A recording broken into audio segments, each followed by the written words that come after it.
ಸಹಜವಾಗಿ ಕೇರಳ ಅಂತ ಬಂದಾಗ ಈ ಬಾರಿ ಪಿಣರಾಯಿ ಅವರಿಗೆ ಹಿನ್ನಡೆ ಆಗುವಂತ ಎಲ್ಲ ಲಕ್ಷಣಗಳಂತೂ ಕಂಡು ಬರ್ತಾ ಇದೆ. ಕೇರಳದಲ್ಲಿ ಏನು ಮ್ಯಾಜಿಕ್ ಮಾಡಿದ್ರಿ ಅಂತ? ಮ್ಯಾಜಿಕ್ ಏನಿಲ್ಲ, ಅಲ್ಲಿ ಅವರ ಸರ್ಕಾರದಿಂದ ಅಲ್ಲಿನ ಮತದಾರರು ಬೇಸತ್ತಿದ್ರು. ಅವರು ಏನು ಹೇಳ್ಕೊಂಡು ಬಂದಿದ್ರು ಆ ರೀತಿಯಲ್ಲಿ ಅವರು ಸರ್ಕಾರ ನಡೆಸಿಲ್ಲ. ಕಾಂಗ್ರೆಸ್ ಮೇಲಿನ ನಂಬಿಕೆ, ಹಾಗಾಗಿ ಇವತ್ತು ಅಲ್ಲಿನ ಮತದಾರ ನಮ್ಮ ಪಕ್ಷವನ್ನು ಕೈ ಹಿಡಿತಾ ಇದ್ದಾನೆ. ಈಗ ಪಶ್ಚಿಮ ಬಂಗಾಳದ ಬಗ್ಗೆ ಇಬ್ಬರು ನಮ್ಮ ಸ್ನೇಹಿತರು ಮಾತಾಡಿದ್ರು.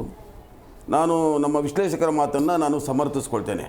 ಪಶ್ಚಿಮ ಬಂಗಾಳದಲ್ಲಿ ನ್ಯಾಯಬದ್ಧವಾದಂಥ ಚುನಾವಣೆಯನ್ನು ಮಾಡಲಿಲ್ಲ. 91 ಲಕ್ಷ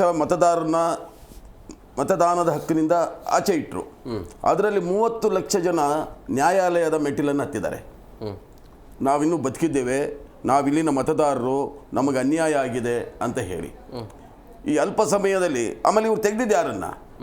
ಅಲ್ಪಸಂಖ್ಯಾತರನ್ನೇ, ಅತಿ ಹೆಚ್ಚು ಅಲ್ಪಸಂಖ್ಯಾತರನ್ನೇ ತೆಗೆದ್ರಿ, ಟಾರ್ಗೆಟ್ ಮಾಡಿದ್ರಿ.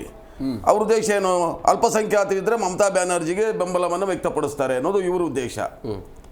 ಇವ್ರು ಹೇಳೋದು ಇವ್ರು ಏನಂದರೆ ಒಂದು ರೆಡಿಮೇಡ್ ಆನ್ಸರ್ ಏನಂತ ಹೇಳಿದ್ರೆ, ಇವರೆಲ್ಲರೂ ನುಸುಳುಕೋರರು, ಬಾಂಗ್ಲಾದಿಂದ ಬಂದಂಥವ್ರು. ಅದಕ್ಕೆ ನಮ್ಮ ವಿಶ್ಲೇಷಕರು ಹೇಳ್ದಂಗೆ, ಸ್ವಾಮಿ ಅದು ನಿಮ್ಮ ಕೇಂದ್ರ ಸರ್ಕಾರದ ಕೆಲಸ, ಯಾಕೆ ಒಳಗಡೆ ಬಿಟ್ರಿ? ನಾವು ಹೇಳ್ತಾ ಇದ್ದೀವಿ ಯಾವ ನುಸುಳುಕೋರು ಇಲ್ಲ ಅಂತ, ನೀವು ಹೇಳ್ತಾ ಇದ್ದೀರಿ ನುಸುಳುಕೋರು ಅದಕ್ಕೋಸ್ಕರ ಅವ್ರು ತೆಗೆದಿದ್ದೀವಿ ಅಂತೇಳಿ. ಈ 30 ಲಕ್ಷ ಜನ ಕೋರ್ಟ್ಗೆ ಹೋಗಿದ್ದಾರಲ್ಲ, ಇವ್ರಿಗೇನು ಉತ್ತರ ಕೊಡ್ತೀರಿ? 30 ಲಕ್ಷ ಜನ ಕೋರ್ಟ್ಗೆ ಬಿಟ್ಲತ್ತಿದ್ದಾರೆ. ಇಲ್ಲಿ ಇನ್ನೂ ಭಾಳಷ್ಟು ಜನ ಹತ್ತಿರ್ಬೋದೇನೋ, ಇದು ನನ್ನ ಒಂದು ಹಿಂದಿನ ಮಾಹಿತಿ. ಹಾಗಾಗಿ ಇವರು ಎಲ್ಲೂ ಕೂಡ ಒಂದು ಈಗಲೂ ಕೂಡ ಮಮತಾ ಬ್ಯಾನರ್ಜಿನ ಗೆಲ್ಲೋದು ಅನ್ನೋ ಒಂದು ವಿಶ್ವಾಸ ನಮಗಿದೆ. ಯಾಕೆಂದರೆ ಅಲ್ಲಿ ಇವ್ರು ಹೇಳ್ದಂಗೆ ದೀದಿ ಅನ್ನೋ ಒಂದು ಇದಿದೆಯಲ್ಲ, ಅಲ್ಲಿನ ಹೆಣ್ಣು ಮಕ್ಕಳಲ್ಲಿ ಬಹಳಷ್ಟು ಬೇರು ಬಿಟ್ಟಿದೆ.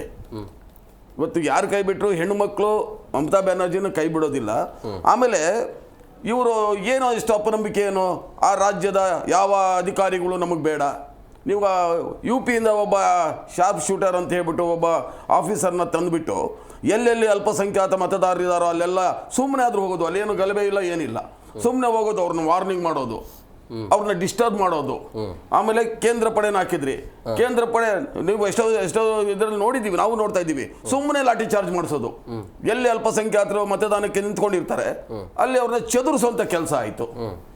ನೀವು ನ್ಯಾಯಬದ್ಧವಾದ ಚುನಾವಣೆಯನ್ನು ಮಾಡಿ ಗೆಲ್ಲಿ, ಸೊ ಸ್ವಾಗತ ಮಾಡೋಣ. ಇದು ಯಾವ ಸೀಮೆ ಎಲೆಕ್ಷನ್ ಮಾಡಿದ್ರು ಅನ್ನೋದು ನನಗಂತೂ ಅರ್ಥ ಆಗ್ತಾ ಇಲ್ಲ.